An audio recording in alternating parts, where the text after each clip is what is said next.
Salut tout le monde, c'est Stéphane de Foil Magazine, j'espère que vous allez bien. Aujourd'hui, on va découvrir ensemble la planche de Wingfoil Apple Slice V2 de la marque Apple Tree et plus particulièrement la 5.3 générique.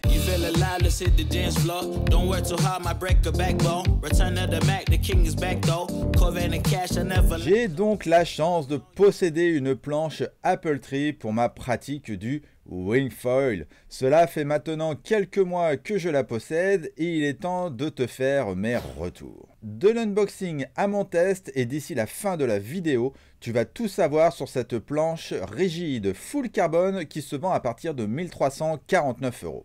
Sans transition, quelques mots sur la marque Apple Tree. C'est une marque qui fabrique essentiellement des planches de kite, de surf et de foil. Elle a été fondée en 2016 par les frères hollandais Vieger et Jorrit Burma. Maintenant, ils fabriquent leur board au Portugal, c'est donc du 100% Made in Europe. Il y a beaucoup de choses à dire sur cette marque, alors je t'invite à lire l'article sur Foil Magazine, je te mets le lien dans la description. Maintenant, unboxing. Pour commencer, tu reçois la planche dans un grand carton avec bien évidemment la planche à l'intérieur, mais aussi, en guise de protection, la chute du pain de mousse qui a servi à fabriquer la board. C'est pas bête du tout en termes de recyclage et cela permet de bien voir la matière utilisée pour fabriquer celle-ci. On y reviendra un peu plus tard. Sur les premières livraisons, il y avait un manque de protection sur le dessus et sur le dessous, mais cela a été rectifié depuis. Quelques caractéristiques. La planche se décline en plein de tailles différentes, de la 4.6 à la 5.7, de 35 à 110 litres. Me concernant, j'ai la 5.3 de long par 25 de large et 4,81 d'épaisseur avec un volume de 95 litres et un poids de 6,8 kg. Elle est disponible en une seule couleur noire mat, mais tu peux aussi demander une customisation en fonction de tes envies et ça, c'est une très bonne chose.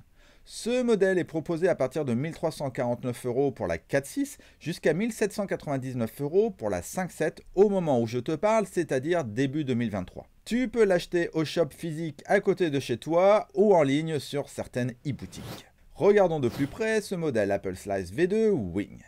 Dessus et à l'avant, tu as le logo Apple Tree. Sur le pont, tu vas retrouver un gros monopade efficace assez fin en diamant. Il est différent de ce qu'on a l'habitude d'avoir. Contrairement à d'autres, tu n'as pas un gros pad épais qui va trop amortir tes appuis et qui finalement va te faire perdre cette connexion directe que tu as quand tu appuies sur la planche en jibe ou pour pomper par exemple. Il y a bien évidemment des inserts de strap avant et arrière ainsi qu'un kickpad. Mais attention, devant ce n'est pas un strap en V et tu as le choix entre 5 positions avant et arrière. Toujours dessus et à l'arrière, tu as la petite attache de leash. La carène possède un double concave en V jusqu'à la poignée pour faciliter le rebond lors des touchettes par exemple. Pour porter la planche, tu as une poignée de portage ergonomique bien pratique. Et pour terminer, un double rail US Box ainsi que les informations concernant la planche, c'est-à-dire la taille, le modèle, etc. Niveau shape, cette planche a un ratio assez élancé avec un nose typé surf en opposition à des planches plus rectangulaires de type Tomo. Elle n'est pas aussi courte que la Jazz, mais elle reste assez compacte bien que l'Apple Slice soit beaucoup plus étroite. Tu as un pont qui va être assez plat, légèrement concave sous le pied avant, mais c'est vraiment très modéré. C'est une planche qui globalement a une épaisseur assez homogène tout au long mais avec quand même un peu plus de volume sous le pied avant. Je peux te dire aussi que le boîtier US Box est situé à 25,5 cm du bout de la planche parce qu'il semble que certains aiment bien avoir cette information là. Et enfin tu as des rails biseautés mais pas de kicktail, tout est bien droit à l'arrière. Côté conception, toute la gamme Apple Tree, que ce soit les planches de kite, de surfoil ou les planches de wingfoil, elles sont toutes conçues en carbone. La technologie utilisée, c'est ce qu'on appelle de l'infusion. Alors, c'est quoi l'infusion? C'est une technologie qui permet de catalyser toute la planche en une seule fois avec juste le bon dosage de résine. Il en résulte qu'il n'y a pas de joint ni de collage. En plus, cette technologie n'oblige pas au ponçage, la fibre est intégrée. Du coup, les planches sont plus solides et plus rigides. Pour te donner une idée, c'est la technologie aujourd'hui employée sur tous les bateaux de course. Maintenant, le pain de mousse, il est hydrophobe et hyper dense, donc étanche. En cas de pète, le pain de mousse ne va pas faire éponge versus avec du polystyrène. Et je peux te le confirmer car la poignée rigide de ma D-Lab a fait un trou à l'avant de la planche et au moment de réparer la board, il n'y avait pas d'eau à l'intérieur. Il est maintenant temps de savoir ce que j'en pense. Tout de suite, le test et mon avis.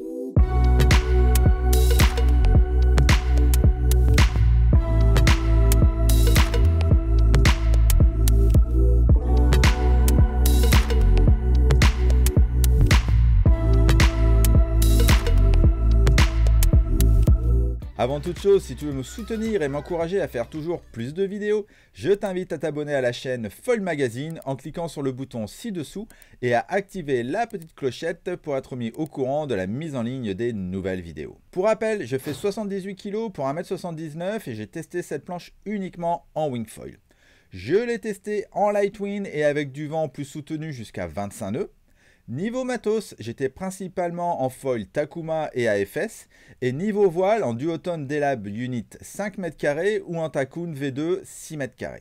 Je l'ai testé en lac comme en mer avec une belle petite houle. Ah oui, et j'ai choisi de tester en strapless uniquement. La première chose qui me frappe et premier ressenti au premier bord, c'est la glisse.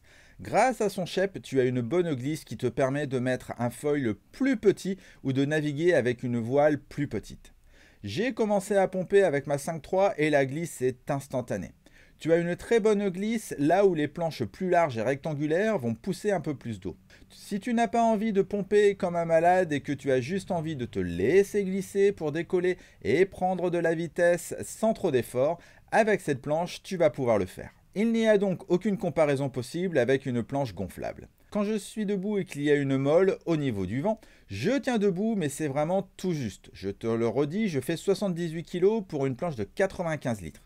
Vu le gros biseau sur les rails et le fait qu'elle soit étroite, l'équilibre est moins simple que sur certaines autres planches, mais en même temps c'est normal, ce n'est pour moi pas une planche de débutant. Tu pourrais donc la trouver plus instable qu'une planche qui va avoir plus de largeur, mais tu as une bonne stabilité longitudinale.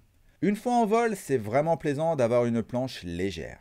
Alors, ce n'est pas non plus la plus légère, mais elle est dans la moyenne haute. Autre point primordial pour moi maintenant, c'est le gros gain de rigidité grâce à la technologie de fabrication de la planche. Je peux te jurer que si tu as sous la planche un foil avec un mât un peu souple, tu vas le ressentir tout de suite. C'est une baramine cette planche et c'est jamais trop rigide quand on veut avoir un contact direct avec son foil. Tu t'en rends bien compte aussi dans les manœuvres, quand tu changes de direction par exemple, tu as un feeling direct.